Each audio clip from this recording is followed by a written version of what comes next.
Welcome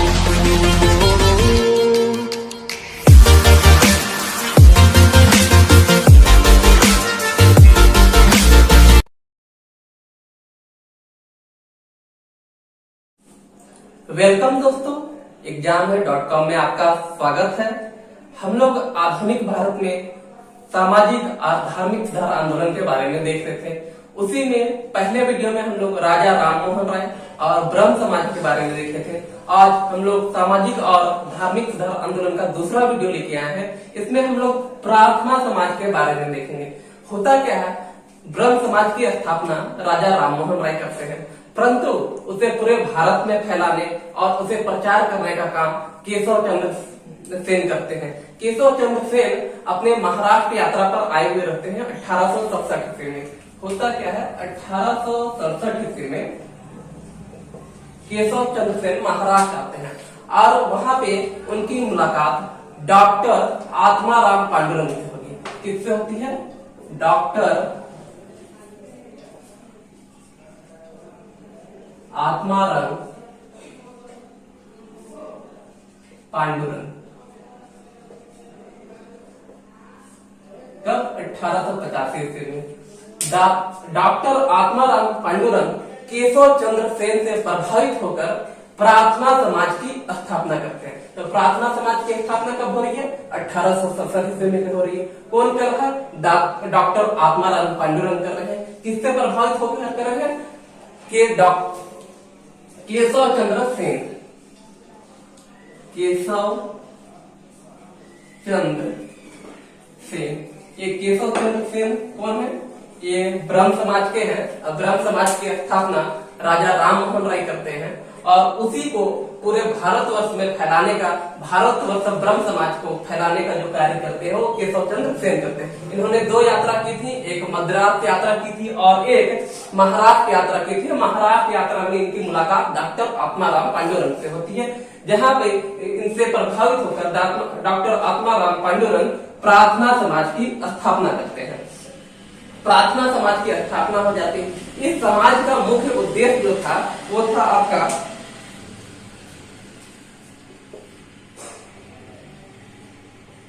जाति प्रथा का अंत। ये उद्देश्य में आपका आ जाएगा।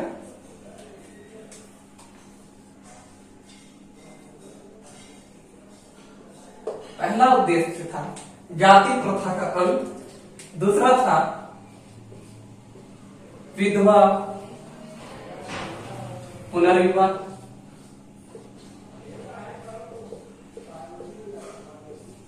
तीसरा था स्त्री का शिक्षा में सुधार। ये प्रमुख उद्देश्य रखते हैं आपके ब्रह्म समाज के। यही उद्देश्यों पर, माफ कीजिएगा, प्रार्थना समाज के यही उद्देश्यों पर प्रार्थना समाज कार्य करती है। और इसके प्रमुख जो सदस्य होते हैं या नेतागण होंगे, उसमें होंगे आपका डॉक्टर आत्माराम पांडुरंग होते हैं, महादेव रानाडे। महादेव रानाडे रहते हैं। महादेव रानाडे जो रहेंगे, कौन? महादेव रानाडे। महादेव रानाडे जी ये प्रमुख कहिए अंग है प्रार्थना समाज का। जो प्रार्थना समाज का स्थापना हुआ है उसका मुख्य उद्देश्य है जाति प्रथा का अंत है, विधवा पुनर्विवाह है, स्त्री का शिक्षा में सुधार है, विवाह की उम्र में वृद्धि है,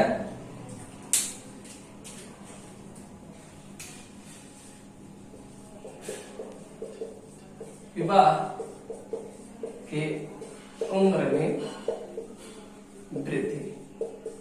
ये चारों मुख्य मतलब उद्देश्य रखते हैं, इनकी मांगे रखती हैं कि ये सारे चीजों पे कार्य करना है। प्रार्थना समाज जो होता है इसके अंतर्गत जो निम्न जाति के लोग हैं, अछूत लोग हैं, कमजोर लोग हैं, उनका उत्थान करना होता है। स्त्रियों के प्रति ये बहुत संवेदनशील रहती है। ये संस्था स्त्रियों के सुधार के लिए बहुत सारे कार्य किए जाते हैं इस संस्था के द्वारा और बहुत ही उन्मूलन कार्य किए जाते हैं इस प्रार्थना समाज के संस्था द्वारा। इस संस्था के द्वारा कुछ संगठन का भी स्थापना किया जाता है, जिसमें आप देखिएगा जाति मंडल सभा एक संगठन का नाम है। जाति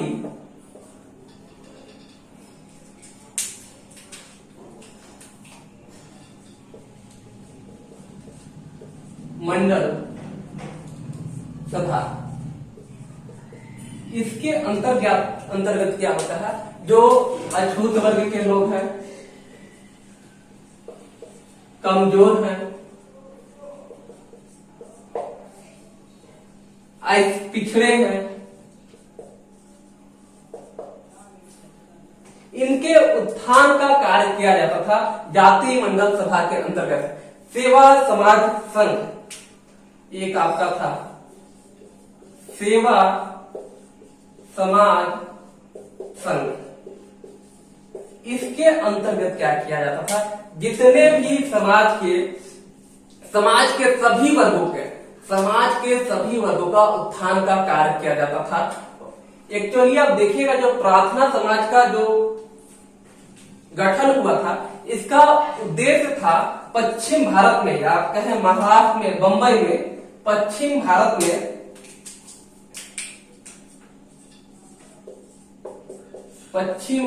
में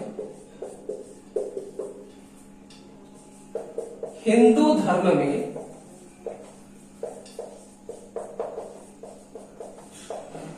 सामाजिक और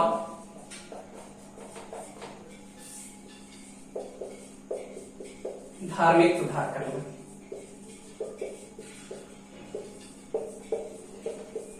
जो प्रार्थना समाज का गठन किया गया है, इसका मुख्य उद्देश्य है पश्चिम भारत में हिंदू धर्म में सामाजिक और धार्मिक सुधार करना।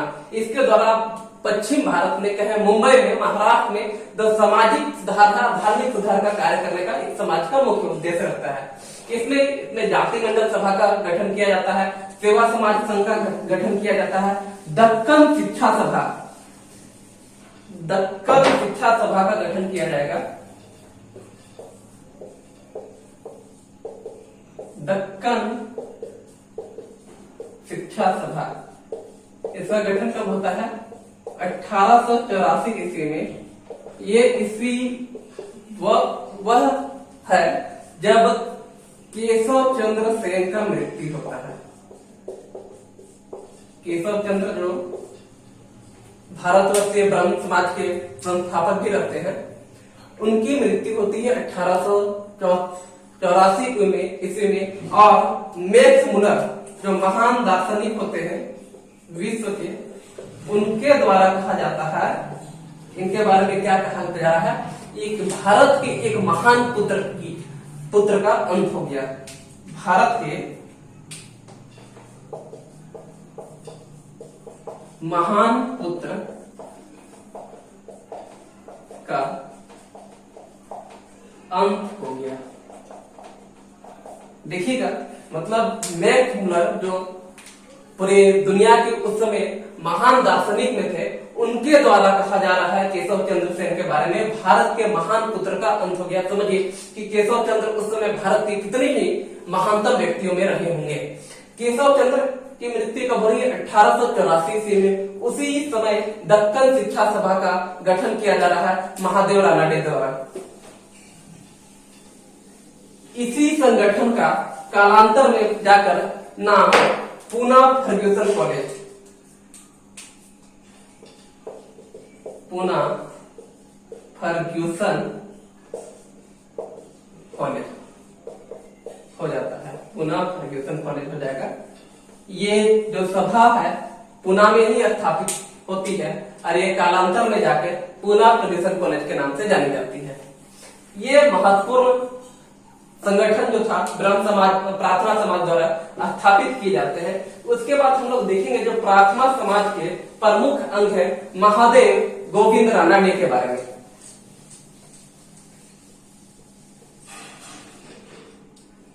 महादेव गोविंद रानडे जी ये एक महान विद्वान रहते हैं,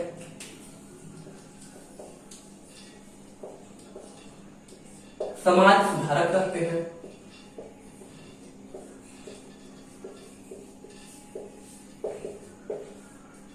न्यायविद रखते हैं, ये महाराष्ट्र न्यायालय के जज भी रहते हैं। तो महादेव गोविंद रानाडे जो रहते हैं वो बहुत ही सफल व्यक्ति रहते हैं। उन्होंने भारत में क्या कहें मुख्य रूप से पश्चिम भारत में समाज सुधार और सांस्कृतिक सुधार में महत्वपूर्ण योगदान दिया। जिस तरह आप कह सकते हैं ब्राह्मण समाज की स्थापना राजा राम मोहन राय ने की, परंतु उसे लोकप्रिय बनाने का कार्य डॉक्टर केशव चंद्र सेन करते हैं। उसी प्रकार प्रार्थना समाज की स्थापना भले ही डॉक्टर आत्माराम पांडुरंग ने की, परंतु उसका प्रचार प्रसार करने का कार्य और उसे लोकप्रिय करने का जो मुख्य प्रभाव कहें दायित्व जिसे जाता है वो है महादेव गोविंद रानाडे। ये बहुत ही महान व्यक्ति रहते हैं। इनके बारे में कहा जाता है इनको पश्चिम भारत का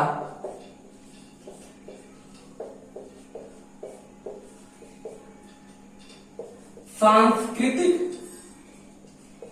पुनर्जागरण का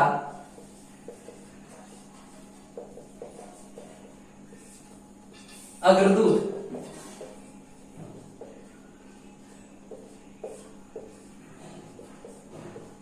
कहा जाता है। ये महान विद्वान समाज सुधारक न्यायविद रहते हैं। पश्चिम भारत के सांस्कृतिक पुनर्जागरण का अग्रदूत इन्हें कहा जाता है। इन्हें पश्चिम भारत का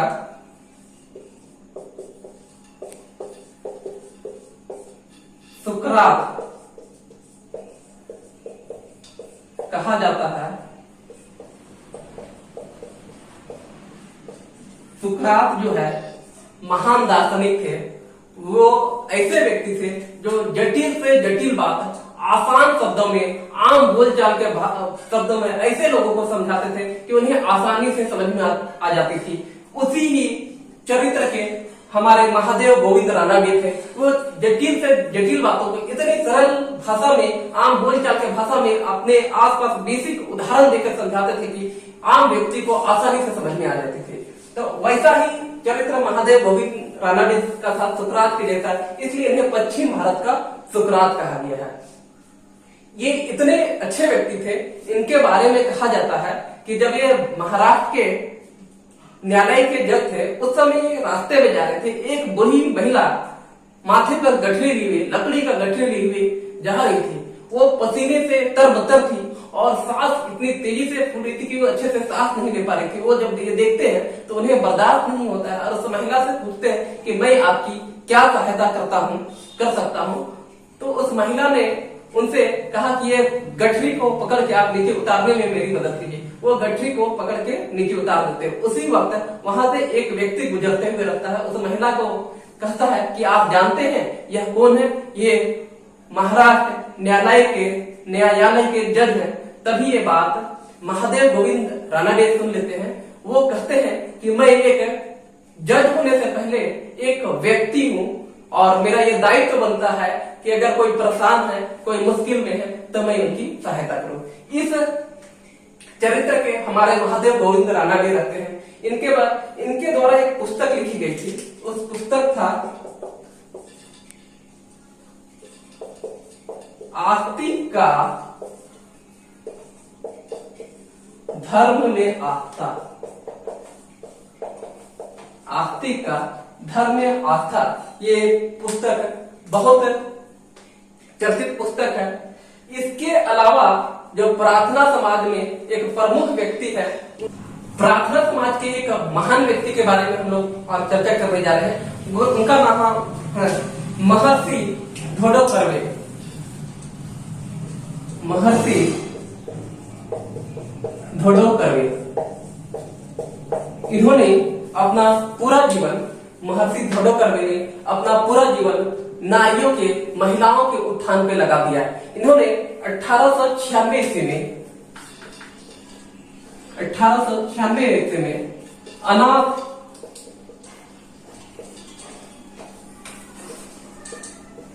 बालिका श्रम एसोसिएशन की स्थापना की।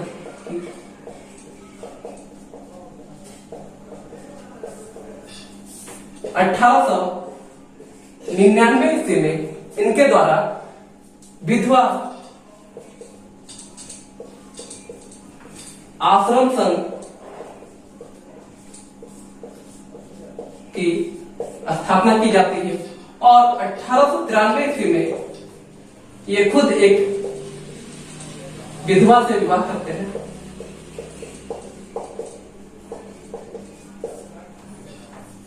ये सारा इनके द्वारा एक पुस्तक लिखी जाती है। इस पुस्तक का नाम आत्मचरित है।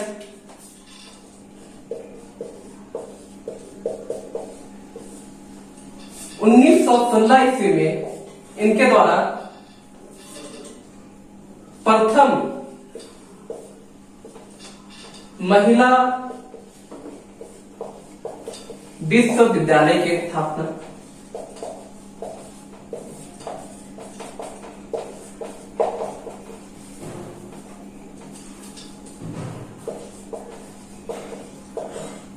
की जाती है।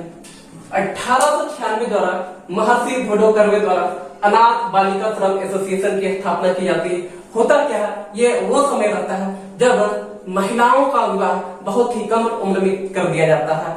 ऐसी ही घटना इनके घर पे होती है। इनकी बहन का विवाह 8-9 वर्षों में ही हो जाता है और जिस लड़के से इनकी बहन का विवाह होता है उसका उम्र 22-23 वर्ष होता है। बहन के विवाह के 2-3 वर्षों के पश्चात ही उनके बहन के पति की मृत्यु हो जाती है, जिसके बाद उनकी बहन विधवा हो जाती है। वो स्थिति देख कर बर्दाश्त नहीं कर पाते हैं। ऐसी स्थिति पूरे भारत में रहती है, तो ऐसे लोगों के लिए ये विधवा आश्रम संघ की स्थापना करते हैं और इस श्रम में महिलाओं के उत्थान के लिए बहुत सारा कार्य किया जाता था। उन्हें शिक्षा दी जाती थी, उन्हें आत्मनिर्भर बनाने का कोशिश किया जाता था। इसके बाद इन्होंने 1893 ईस्वी में खुद ये जब इनकी पत्नी की मृत्यु हो जाती है उसके बाद एक विधवा से विवाह करते हैं ताकि इससे समाज में एक अच्छा सूचना जाए, लोगों को इससे जागरूक हो। और इन्होंने इनके द्वारा आत्मचरित पुस्तक भी लिखी जाती है। 1916 ईस्वी में होता क्या है, इनके एक मित्र रहते हैं बनारस में, वो जापान घूमने के लिए गए हुए थे। जापान में जब वो जाते हैं तो देखिए महिलाओं के लिए कॉलेज होता है, वे वहां से बहुत प्रभावित होते हैं और अपने मित्र महर्षि भोडो कर्वे के लिए वहां से एक उस कॉलेज के द्वारा पुस्तक भिजवाते हैं। जब वो पुस्तक इन्हें प्राप्त होती है तो इनके मन में भी ऐसी इच्छा जिज्ञासा जागती है कि नहीं, हमारे महाराष्ट्र में, बंबई में भी, पश्चिम भारत में भी महिलाओं के लिए कॉलेज होना चाहिए जिससे वो शिक्षित हो पाएंगे, आत्मनिर्भर हो पाएंगे। इसलिए इन्होंने महिला विश्वविद्यालय की स्थापना करती है। महिला विश्वविद्यालय की जब स्थापना की जाती है उस समय स्थिति भी इनके लिए बहुत अनुकूल रहती है। 1915 में बंबई में नेशनल एसोसिएशन की बैठक होती है और उस नेशनल एसोसिएशन का अध्यक्ष भी यही महर्षि भोडो कर्वे को ही बनाया जाता है और उस बैठक में ही ये बात रखते हैं कि महिलाओं के लिए विश्वविद्यालय होनी चाहिए। और 1916 ईस्वी में इन्होंने भारत में प्रथम महिला विश्वविद्यालय की स्थापना की जो बंबई में होता है। इनके द्वारा महाराष्ट्र में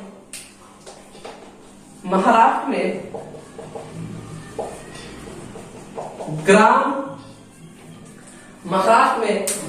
प्राथमिक शिक्षा समिति, ग्राम प्राथमिक शिक्षा